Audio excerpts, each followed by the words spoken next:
Okay, so today we're looking into something pretty big, Yeah. potential corporate extinction event, Mm-hmm. and it involves a name everyone knows, Right. Toyota. Okay. You know, those giant dinosaurs ruled the earth for millions of years. Right. Then, bam, wiped out Oh, by a meteor. yeah. That's the analogy some experts are using for the legacy auto industry. I see. As the electric vehicle booms, well, takes hold. Takes hold. You might think Toyota, Yeah. with its reputation for reliable cars, Mm-hmm. is immune. Right. But the sources we have, Yeah. they paint a picture, Okay. a much more vulnerable picture, I'd say. Interesting. Yeah. And what's fascinating to me is that the sources we have, Uh-huh. Toyota's own annual report, Okay. some really insightful industry analyses, Huh. and even some Passionate. some really passionate takes from EV enthusiasts. Interesting. They all seem to be hinting at the same thing. What's that? Toyota might not be as prepared for this shift as they need to be. And to understand why we need to look beyond just sales figures for sure. Right, because the meteor, so to speak, Uh-huh. it's already hit. Yeah. The global EV market isn't just growing, it's Exploded. exploding. Yeah. Yeah, we're talking over 10 million EVs Oh. sold globally in 2023 alone. Globally. Yeah, and the International Energy Agency. The IEA. Yeah, they're actually predicting an even faster transition than they originally thought. So this isn't just hype. It's a fundamental shift in how we think about transportation. Okay. One of the analyses we have digs into the rise of transportation as a service. TAS. Or TaaS, yeah. And it gets really interesting. Imagine a world Right. where instead of owning a car, you just summon Yeah. an electric self-driving vehicle on demand. It's like an Uber. Kind of like an Uber, but even more seamless. Okay, I'm following, but why is TAS such a game changer? Well, because the cost per mile could be as much as 10 times cheaper Wow. than owning a car today. Really? Yeah, think about the implications. Okay. Cheaper, more convenient transportation that's also electric. Right. That's a powerful force for change. Yeah. Even if you're not an EV enthusiast right now. So this TAS thing, Yeah. it's not just a tech thing, it's an economic thing, Yeah. a lifestyle thing. Totally. It's huge. Huge. But let's get back to Toyota. Okay. We dove into their latest annual report. Uh-huh. And while it wasn't all doom and gloom, Okay. some details were definitely eyebrow-raising. Like what? Well, they're talking about increasing debt financing Mm. to maintain existing infrastructure Instead. of, going all in on building EV-specific factories. Interesting. And there's a heavy reliance on their traditional gas-powered models, Right. which are still bringing in the big bucks for now. Sure. But this raises an important question. What's that?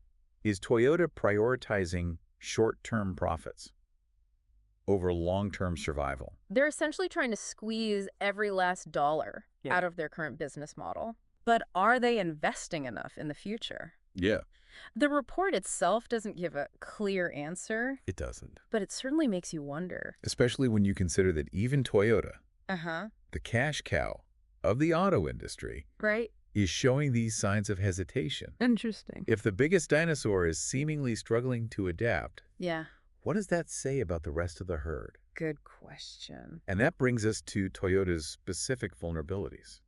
Right, because every dinosaur has its weak spots. They do. The articles we have really highlight where Toyota seems to be lagging. Okay. Their EV adoption has been relatively slow Yeah. compared to some of their competitors. Right. And their designs, while reliable, are starting to look a bit outdated. Yeah. Next to the sleek offerings from Tesla Of course. and some of the Chinese EV makers. Yeah, and let's not forget the software side of things. Oh, right. Toyota has traditionally relied on outsourcing a lot of its tech, Yeah. which might have worked in the past. But in the EV world, where software is such a crucial part Absolutely. of the car's functionality and user experience, Right. it feels like they're falling behind. Yeah, and all of this culminates in a difficulty competing on price. Okay. EVs are already getting cheaper to produce, Mm-hmm. and companies like Tesla are known for their aggressive pricing strategies. Right. Toyota, with its focus on maintaining profit margins, Yeah. might find it hard to keep up in a price war. Yeah. Their traditional strengths, Uh-huh. reliability, fuel efficiency, Right. they're becoming less relevant in the EV era. Okay, so we've got the trends pointing towards a massive shift in transportation. Yeah. And we've got Toyota, this giant of the industry, potentially showing signs of weakness. Mm-hmm. But are there any real-world examples of how this could play out? That's a good question. Because let's be honest, it's hard to imagine a world without Toyota. That's where the case studies from those YouTube videos come in. Okay. While some of the commentary is... Opinionated. Yeah, pretty opinionated. There are some factual examples that really illustrate how quickly things can change in this industry. For instance? Well, one video highlights the struggles of established Japanese brands, like Nissan and Mitsubishi, in the Chinese market, which has rapidly embraced EVs. They sure have. They're losing market share Wow. to domestic players like BYD and XPeng, I see. who are offering more advanced tech and more stylish designs at competitive prices. And another video points out that even in Thailand, a market where Toyota has historically been dominant, their sales are starting to decline as Chinese EVs gain popularity. It's interesting, right? Yeah. What's important here is that these examples demonstrate that even the most established players can be caught off guard by rapid shifts in technology and consumer preferences. It's a reminder that no company, no matter how big or successful, is immune to disruption. Exactly. It's almost like watching the meteor approach in slow motion. And you know it's going to hit. Yeah. But it's hard to grasp the full scale of the impact until it actually happens. Yeah. And the data we have from Statista adds another layer to this. Toyota's own projections show them still heavily reliant on internal combustion engine vehicles or ICE vehicles, you know, the traditional gas-powered cars and hybrids, even as the rest of the industry is going all in on EVs. It's almost like they're betting on hybrids as a bridge to the future. But the question is, will that bridge be enough? While Toyota is projecting continued revenue growth, there's this disconnect between those optimistic projections and their actual commitment to full-scale EV production. Oh, I see. They're lagging behind companies like Tesla, BYD, XPeng Neo, all these players who are moving with incredible speed and agility. And let's not forget, Tesla, they're still the ones to beat. Yeah. What struck me when looking at all this data was that Tesla isn't just selling cars. They're selling a whole ecosystem. Yeah. The cars, the charging network, the software, the entire experience. The whole package. Legacy automakers seem to be having a hard time replicating that. Absolutely. And it's not just about the technology. It's about a shift in mindset. I see. One of the things that really stood out to me in those YouTube videos is the passion of those EV enthusiasts. They're not just talking about specs and features. They're talking about a vision of the future. A future that's sustainable, connected, and powered by electricity. And they're not afraid to call out legacy car makers for what they perceive as a lack of vision, a lack of urgency. It's almost like they're saying, wake up, the meteor's coming. And they might be right. Remember, these enthusiasts are often the early adopters, the ones who influence trends and shape consumer preferences. Their voices might be a minority now, but they're getting louder. And companies that ignore them do so at their own peril. So back to Toyota. They're projecting growth. They're still making money. But there's this underlying sense of... Of what? I don't want to say doom, but maybe a missed opportunity. Like they're clinging to the past. Instead of fully embracing the future. That's a good way to put it. Yeah. They've been so successful with their existing business model, the reliable, fuel-efficient, gas-powered cars, that it's hard for them to let go. It is. But by clinging to that past, they risk missing out on the future. Right. It's almost like they're hoping this EV thing is just a fad. Yeah. That it'll blow over and people will go back to buying gas guzzlers. But everything we've seen so far suggests that's not going to happen. It doesn't look like it. The data, the trends, the market forces, they're all pointing towards an electric future. They are. So the big question is... What's that? Can Toyota adapt? Can they shed their dinosaur skin and become a force in this new era of transportation? I think it's important to acknowledge that Toyota is a massive company. They are. With a lot of resources. They've shown an ability to innovate in the past. Yeah. But they're facing an unprecedented challenge. The EV revolution is happening faster than anyone anticipated. Yeah. And they're up against some fierce competitors who are moving with incredible speed and agility. It's a classic David and Goliath situation. It is. But with multiple Davids. Yeah. Tesla, BYD, XPeng Neo. They're all coming for Toyota's crown.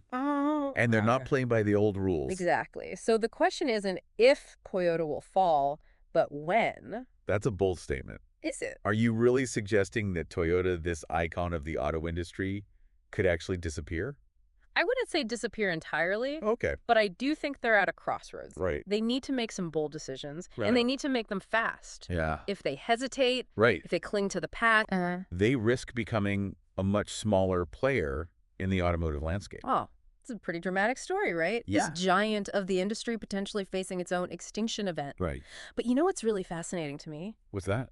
It's not just about Toyota. Oh. It's about the whole concept of disruption. Disruption is a powerful force. Yeah, it is. It can topple empires. Yeah. It can reshape entire industries. Right. And it's happening all around us, not just in the automotive world. Right. Think about the rise of smartphones. Yeah. The shift to streaming services. Yeah. The growth of e-commerce. Mm-hmm. All of these things have disrupted established industries. They have. And the companies that failed to adapt. Right. Well, they paid the price. And disruption isn't just about new technology. It's about a fundamental shift in thinking, in behavior, in expectations.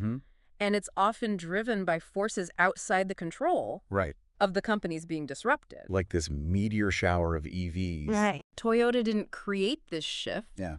But they have to respond to it. They do. And that's the key. Okay. Disruption creates opportunities as well as challenges. I see. The companies that can embrace change, that can anticipate the needs of the future, they're the ones that will thrive. So as we wrap up this deep dive into Toyota's potential fate, the question is, will they be one of those companies? Can they shed their dinosaur skin and become a force in the new era of transportation? That's the billion-dollar question, isn't it? It is. And honestly, I don't have a crystal ball. Right. But one thing is clear. What's that? The future of the automotive industry is going to be electric connected and increasingly autonomous. And the companies that can deliver on that vision, they're the ones that will win. So what does all this mean for you, our listener? Yeah. Whether you're a car enthusiast, an investor, or just someone who's curious about the future, this EV revolution, it's something you need to pay attention to. It's not science fiction anymore. It's happening right now. It is. And it's going to have a ripple effect across so many aspects of our lives. Absolutely. This is about more than just cars. Okay. It's about the future of transportation, the future of energy, even the future of our cities. We talked about the trends, the data, the expert opinions. But what stands out to you as the most compelling piece of this puzzle? What really drives home the point that this shift is not only real, but potentially transformative? That's a great question. Yeah. For me, it's the combination of factors. Okay.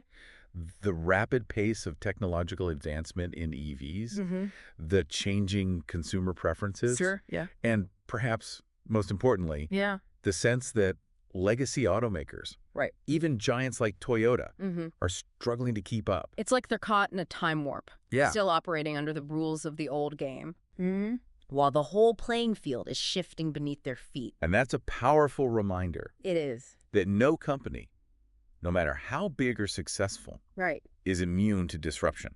Exactly. The information we've discussed today is just a starting point. There's so much more to uncover. About the future of the auto industry and the role of legacy brands like Toyota within that future. Absolutely. But one thing is certain. And what's that? The change is coming. Yeah. And it's coming fast. So here's a final thought to leave you with. Okay. What if the real meteor, the real disruption, isn't just EVs, but something even more radical that we haven't even fully grasped yet? Okay. Something that's lurking just beyond the horizon, ready to change the game entirely. Wow. Something to keep in mind as you navigate this ever-changing world. This has been The Deep Dive signing off.